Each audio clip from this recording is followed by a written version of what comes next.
मेरी वॉइस आ रही है आप सभी को? Yes ma'am. Good morning ma'am. Yes ma'am, good morning good morning.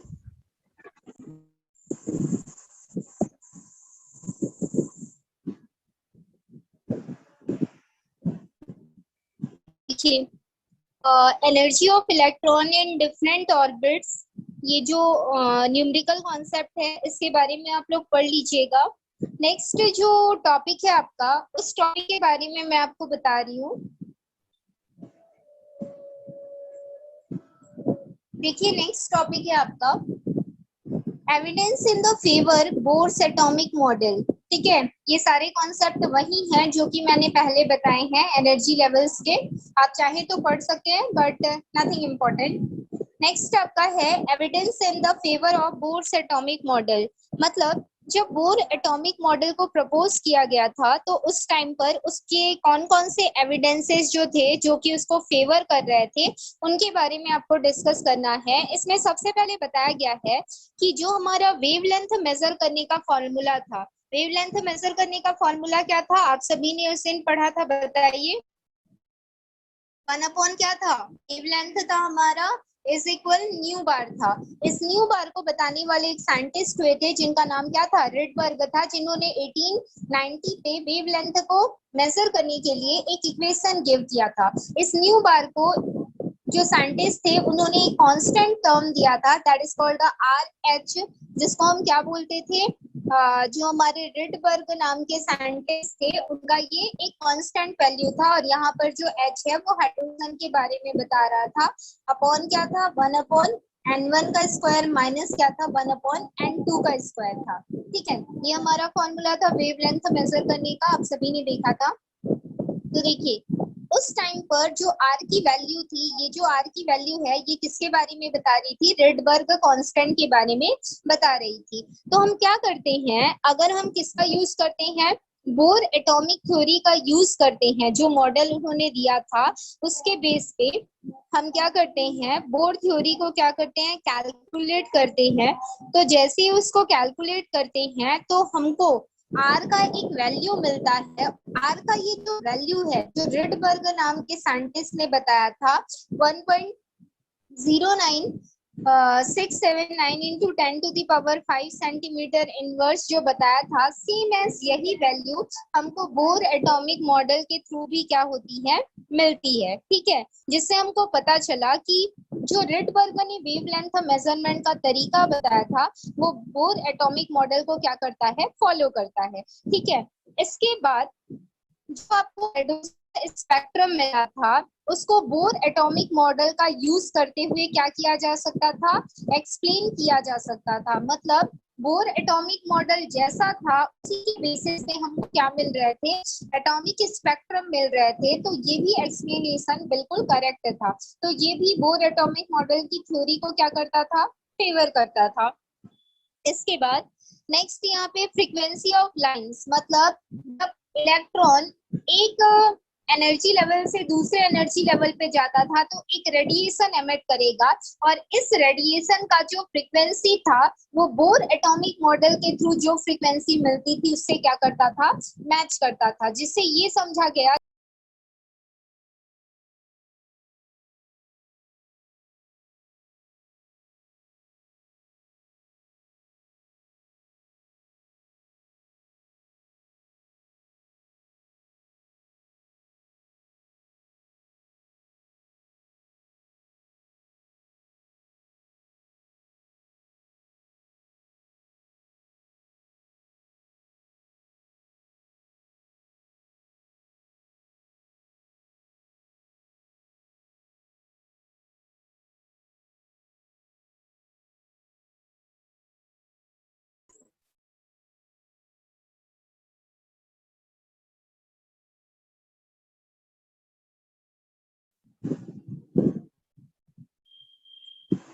Voice आ रही है मेरी?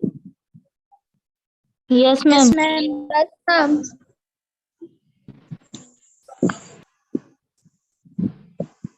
Okay.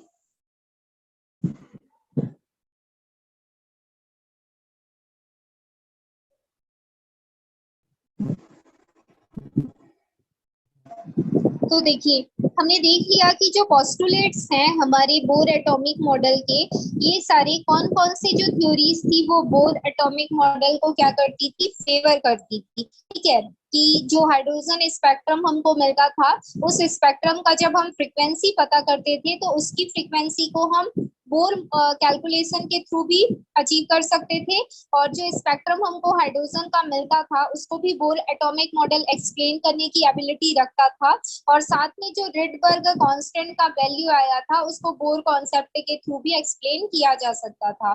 तो बोर एटॉमिक मॉडल के ये 3 हमको क्या मिले थे, एविडेंसेस मिले थे जो कि बोर एटॉमिक थ्योरी को फेवर करते थे। अब नेक्स्ट टॉपिक यहाँ पे बताया जा रहा है limitation of bore atomic model. तो लिमिटेशन क्या क्या थे देखिए, मतलब ऐसी चीजें जो कि बोर एटॉमिक मॉडल की थ्योरी को एक्सप्लेन नहीं कर पाती, उन चीजों के बारे में यहाँ पे बताया जा रहा है। तो देखो जब हम क्या करते हैं, फर्स्ट पॉइंट इसमें बताया गया है कि हाई पेनिट्रेशन पावर का माइक्रोस्कोप लेते हैं तो हमको क्या दिखता है कि जो हाइड्रोजन स्पेक्ट्रम हमारा है, उस हाइड्रोजन स्पेक्ट्रम में बहुत सारी सेवरल लाइंस बनी हुई होती थी, लेकिन जो हमारा बोर एटॉमिक मॉडल था इस सेवरल लाइन के बारे में कोई एक्सप्लेनेशन नहीं दे पाया था। उसने यहाँ पे आने वाले जितने भी रेडिएशंस थे उनके बारे में बताया था, लेकिन एक स्पेक्ट्रम कैसे स्प्लिट करके बहुत सारे लाइंस को गिव करेगा इसके बारे में उन्होंने नहीं बताया था। एक ही रेडिएशन तब बनेगा जबकि मेरे पास 2 ऑर्बिट है और यहाँ से इलेक्ट्रॉन यहाँ पे एक्साइट कर जाएगा। जब यहाँ से इलेक्ट्रॉन यहाँ पे एक्साइट कर जाएगा तो इस टाइम पर ये एनर्जी को क्या करेगा, एमिट करेगा। जैसे ही ये रेडिएशन को एमिट करेगा, ये रेडिएशन आपको एक फाइन लाइन के फॉर्म पे दिखाई देगा, लेकिन इस फाइन लाइन को देखकर जब हम हाई पेनिट्रेशन पावर का माइक्रोस्कोप देखते हैं तो इसमें हमको अदर बहुत सारी क्या दिखाई दी, लाइंस दिखाई दी।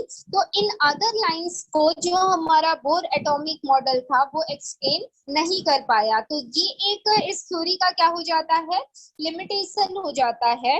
इसके बाद सेकेंड लिमिटेशन क्या था देखिए, हाइड्रोजन स्पेक्ट्रम को अगर आप क्या कहाँ पे रखते हो, जैसे मैंने हाइड्रोजन स्पेक्ट्रम को लिया, हाइड्रोजन का जो भी स्पेक्ट्रम मुझे मिलेगा उस स्पेक्ट्रम को लेकर मैं क्या जनरेट करूंगी, मान लीजिए मैंने मैग्नेटिक फील्ड पे रखा। मैग्नेटिक फील्ड पे चार्जेस होते हैं, क्या होता है आप सभी ने पढ़ लिया है प्रीवियस क्लासेस में। तो आपने क्या किया, हाइड्रोजन स्पेक्ट्रम को लेके मैग्नेटिक फील्ड पे रखा।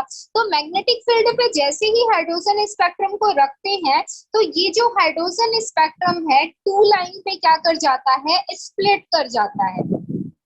स्प्लिट मतलब फैलना, ये स्प्लिटिंग का प्रोसेस मैंने बताया है। तो इस 2 लाइन पे अगर कोई स्पेक्ट्रम एमिट करता है तो इस इफेक्ट को क्या बोलते हैं, जीमन इफेक्ट बोलते हैं। याद रखिएगा, मतलब अगर आपसे क्वेश्चन किया जाएगा कि किसी स्पेक्ट्रम को मैग्नेटिक फील्ड पे रखा जाता है तो क्या प्रोसेस होता है, आपसे पूछा जाएगा। तो किसी स्पेक्ट्रम को मैग्नेटिक फील्ड पे रखने पर वो 2 लाइंस पे या सेवरल लाइंस पे क्या कर जाता है, स्प्लिट कर जाता है। तो इसी सेवरल लाइंस के स्प्लिटिंग के प्रोसेस को क्या बोला जाता है, जीमन इफेक्ट बोला जाता है।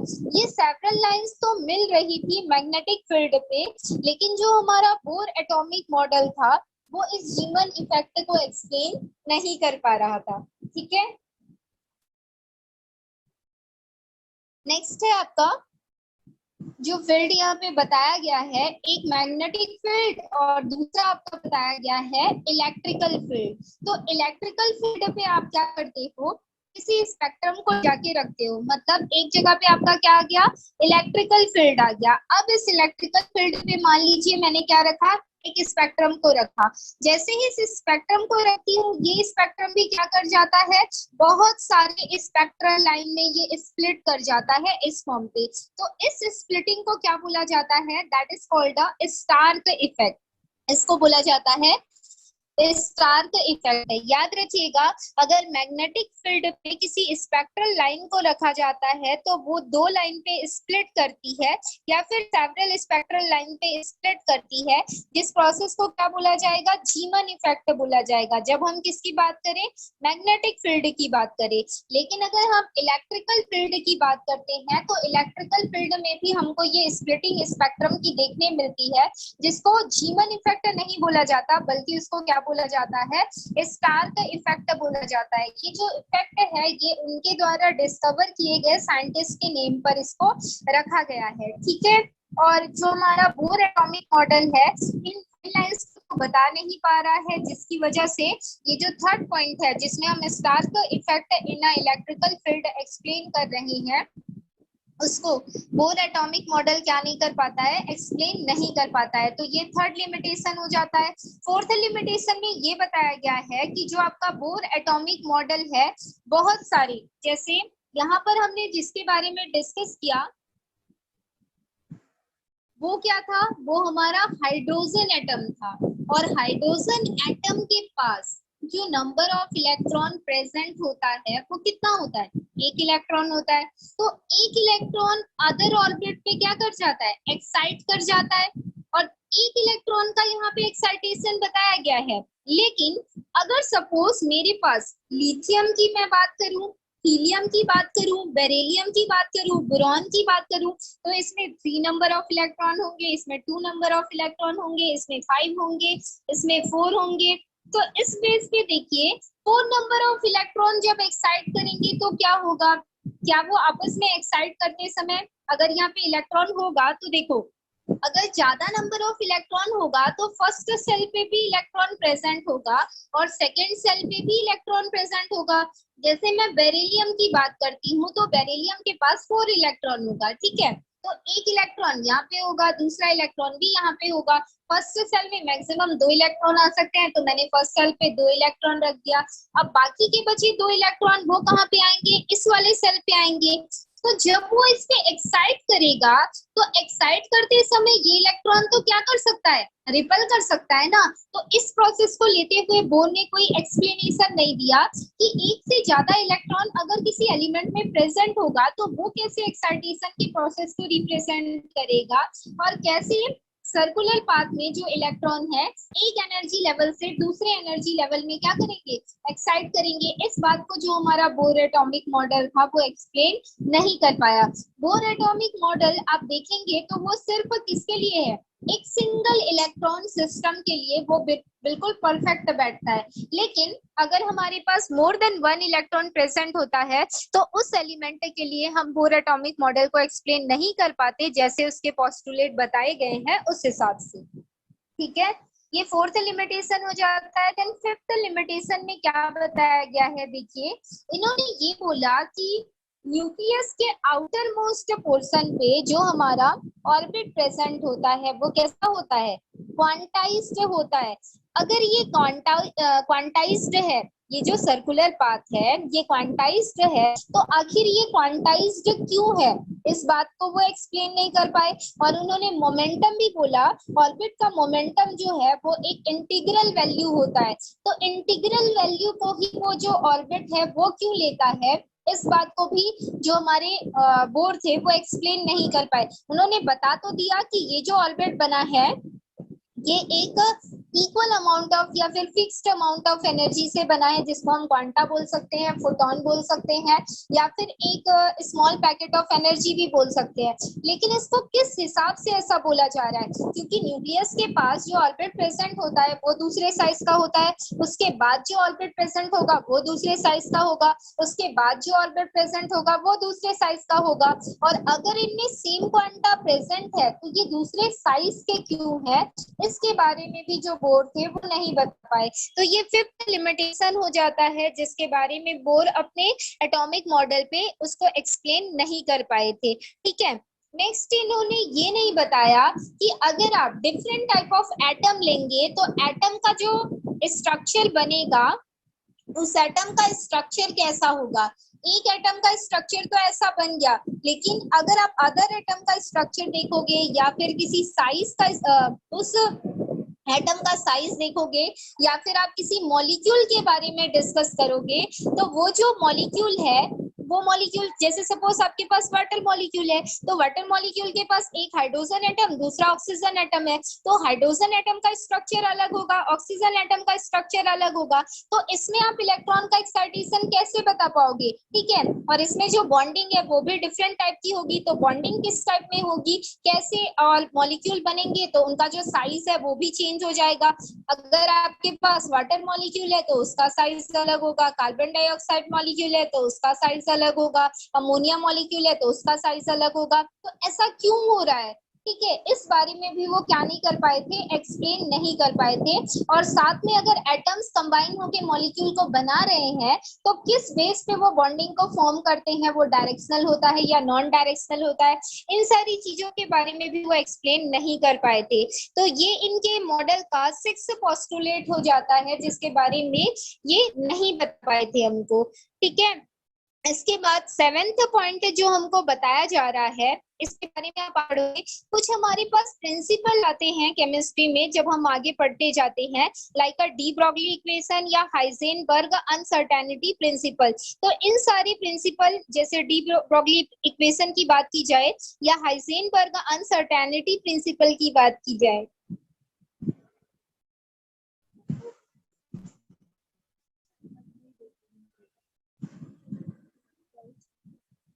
ठीक है, तो इसमें होता क्या है, देखिए, ये सारी जो थ्योरीज हैं वो लाइट के कौन से नेचर को बताती हैं, पार्टिकल नेचर को बताती हैं और वेव नेचर को बताती है, ठीक है। लेकिन किस टाइप में ये पार्टिकल और वेव नेचर को बता रही हैं, और उनका जो ऑर्बिट का जो पाथ बनता था, ये जो पाथ सर्कुलर पाथ ही क्यों बन रहा है, कोई अलग शेप इसमें क्यों नहीं बन रहा है, इसके बारे में भी जो बोर्ड्स थे वो अपने एटॉमिक मॉडल पे नहीं बता पाए थे। मतलब इनके एटॉमिक मॉडल पे इन्होंने बहुत सारी चीजें तो एक्सप्लेन की, लेकिन बहुत सारी चीजों के बारे में ये एक क्वेश्चन मार्क रह गया कि इसके आगे होता क्या है, कि आगे सर्कुलर पाथ है तो क्यों है, और अगर सर्कुलर पाथ है तो उसमें more amount of electron present होगा तो वो कैसे रोटेट करेगा, उस सर्कुलर पाथ पे इलेक्ट्रॉन का जो पोजीशन है वो कैसे होगा, मोर देन 1 इलेक्ट्रॉन प्रेजेंट होगा तो वो दोनों कैसे एक्साइट करके अदर एनर्जी स्टेट पे जाएंगे, और अदर एनर्जी स्टेट पे गए तो वहां के इलेक्ट्रॉन क्या करेंगे, इन सारी चीजों के बारे में वो नहीं बता पाए थे, ठीक है। एटॉमिक मॉडल देने के बावजूद इनके एटॉमिक मॉडल में बहुत सारे हमको लिमिटेशंस देखने को मिले। तो इसके बाद एक और साइंटिस्ट आए थे जिनका नाम था सोमरफेल्ड। सोमरफेल्ड ने फिर एटम के कुछ स्ट्रक्चर के बारे में हमको बताया क्वांटाइज्ड थ्योरी के बेस पे, या जिसको हम क्वांटम थ्योरी के फॉर्म पे रीड करते हैं। तो हम देख लेते हैं कि जो सोमरफेल्ड का कॉन्सेप्ट था वो कॉन्सेप्ट कौन कौन सा था।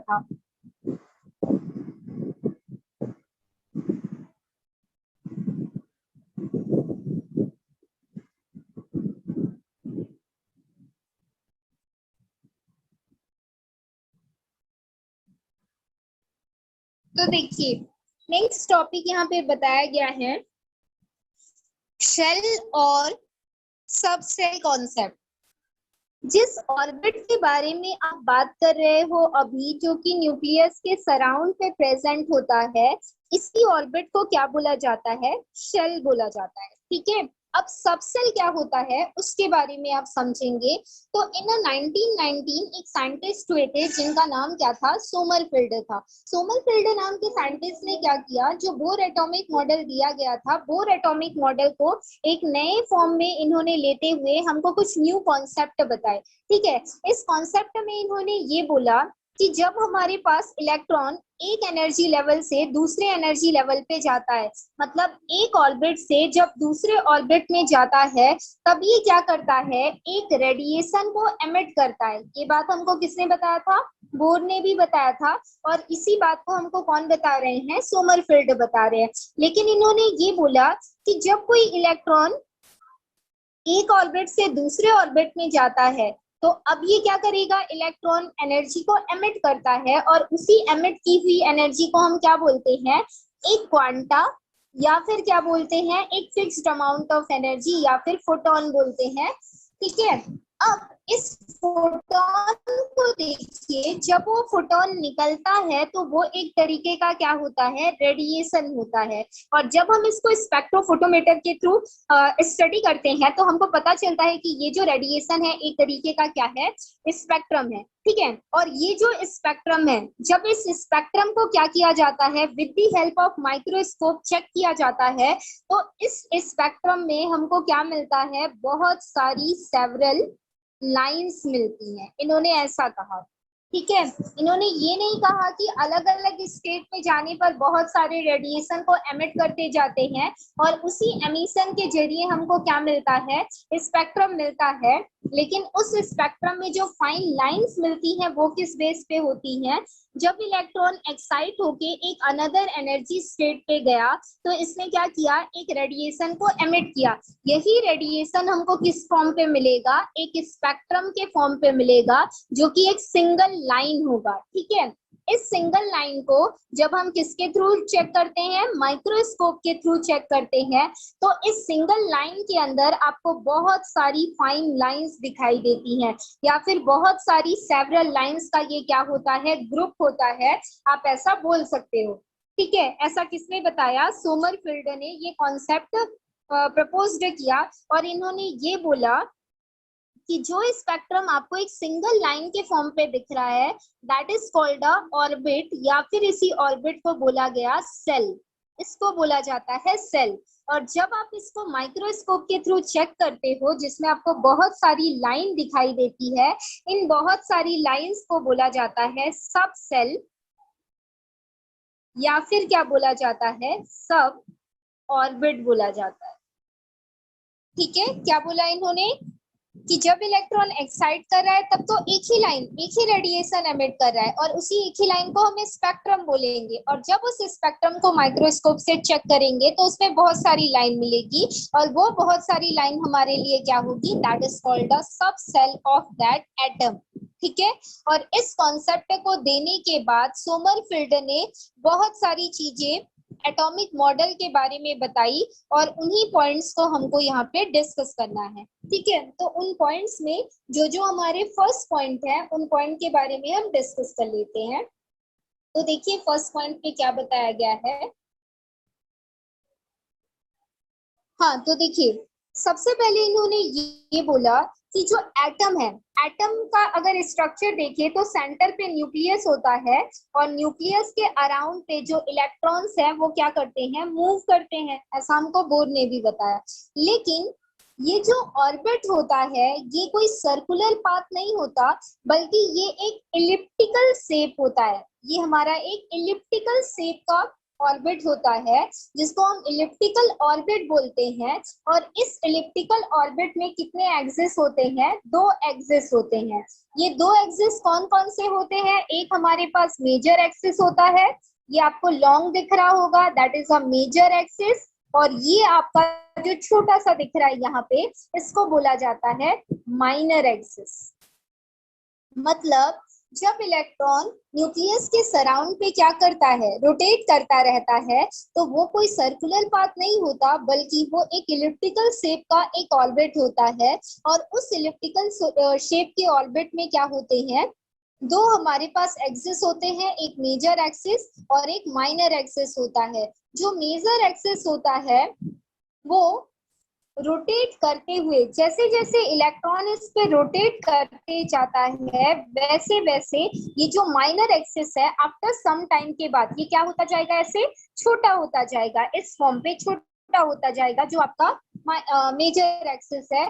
और ये छोटा तब तक होता जाता है जब तक वो माइनर एक्सिस को क्या ना कर ले, अचीव ना कर ले। जैसे ही उसने माइनर एक्सिस के कंडीशन को अचीव कर लिया, वो बिल्कुल कौन से शेप का हो जाएगा, सर्कुलर शेप का हो जाएगा। मतलब ऑर्बिट भी क्या कर रहा है, इलेक्ट्रॉन के साथ रोटेट कर रहा है, और जैसे ये रोटेट करता जाता है तो उस रोटेशन के through some amount of energy वो क्या करता है, एमिट करता है, किसको, नेचर को। जब वो अमाउंट ऑफ एनर्जी एमिट करेगा तो वो एनर्जी कहाँ से एमिट होगी, इसका जो मेजर एक्सिस है वहां से वो एनर्जी एमिट होगी, और वो एनर्जी एमिट होके कहाँ पे जाती है, नेचर पे जाती है। जैसे यहाँ पे आपका न्यूक्लियस है और ये आपका इलिप्टिकल शेप है, तो ये आपका मेजर एक्सिस हो गया। जब ये रोटेट करेगा तो एक रोटेशन के थ्रू वो क्या करता है, सम अमाउंट ऑफ एनर्जी वो एमिट करता है, और एमिट करने के बाद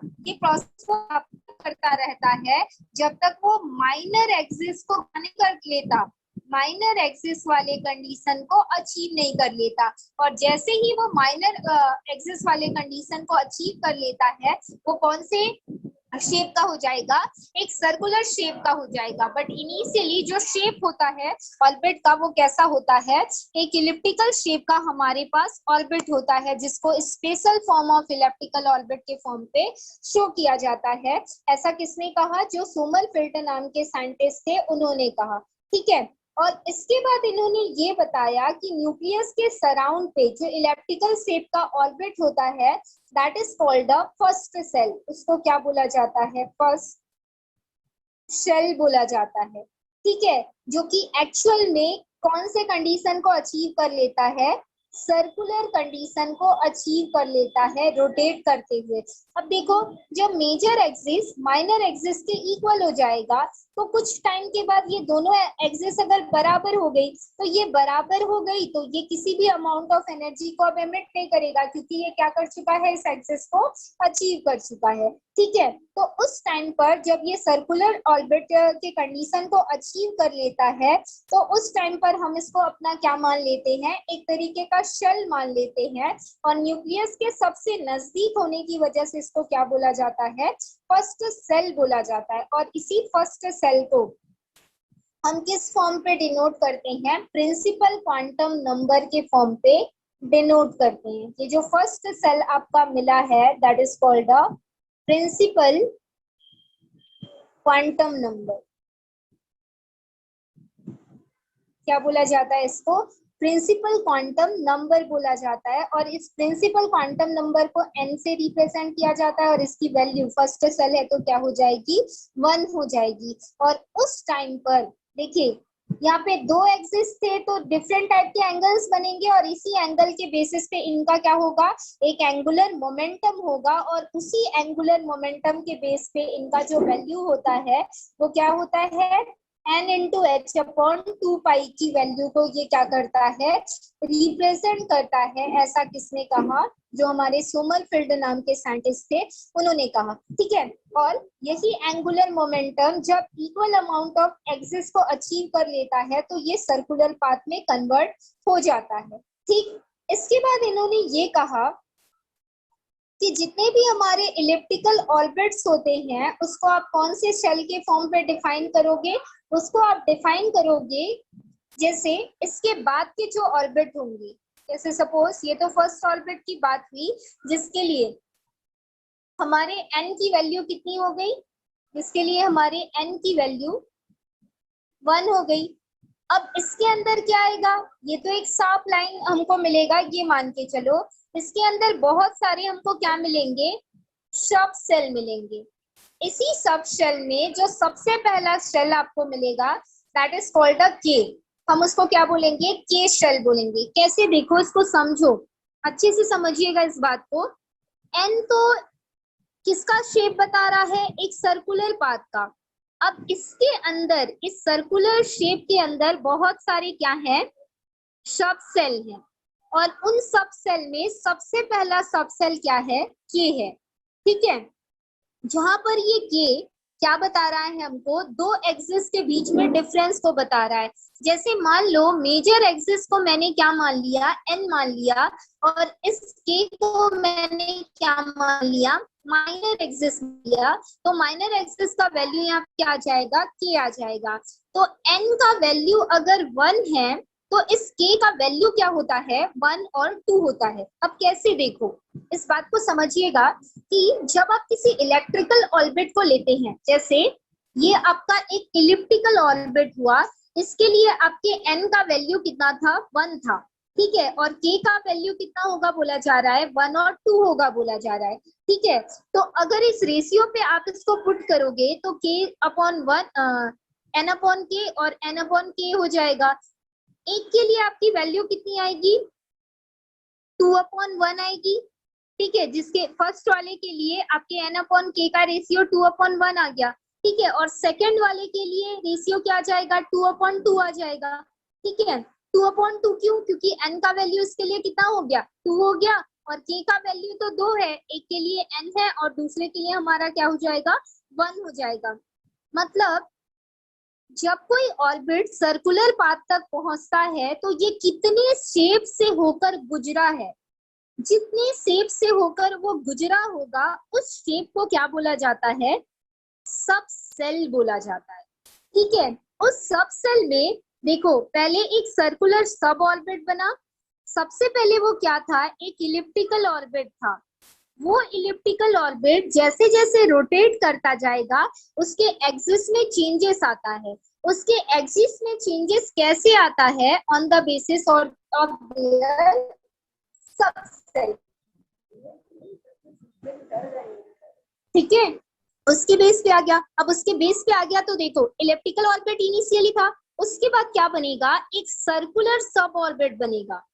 सर्कुलर सब ऑर्बिट मतलब ये पूरी तरीके से सर्कुलर शेप का अभी नहीं हुआ है, उसको बहुत सारे कंडीशन से अभी क्या करना है, गुजरना है, जिसको हम किस फॉर्म पे इंडिकेट करेंगे, सब सेल के फॉर्म पे इंडिकेट करेंगे। और उसी सब सेल को डिफाइन करने के लिए जो हमारा रेशियो होता है वो किस फॉर्म पे मिलता है, n/k के फॉर्म पे मिलता है। और ये जो n/k का वैल्यू है ये डिपेंड किस पे करता है पूछा जाएगा, तो ये डिपेंड करता है कि मेरे n की जो वैल्यू है वो कितनी है।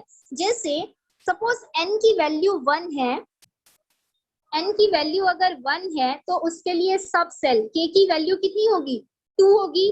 मतलब ये दो शेप से क्या करेगा, बिलोंग करेगा। अगर n की वैल्यू मेरे पास 2 है तो k की वैल्यू कितनी होगी, 1 होगी, 2 होगी एंड 3 होगी। मतलब ये 3 शेप्स से बिलोंग करके कहाँ तक पहुंचेगा, इस n की वैल्यू 2 तक पहुंचेगा। और अगर n की वैल्यू 3 है तो उस टाइम पर k की वैल्यू मेरी क्या हो जाएगी, 1 हो जाएगी, 2 हो जाएगी, 3 हो जाएगी और 4 हो जाएगी। मतलब ये 4 सेल वाले कंडीशंस जो हैं इस n इज इक्वल 3 की वैल्यू पर क्या है, प्रेजेंट है।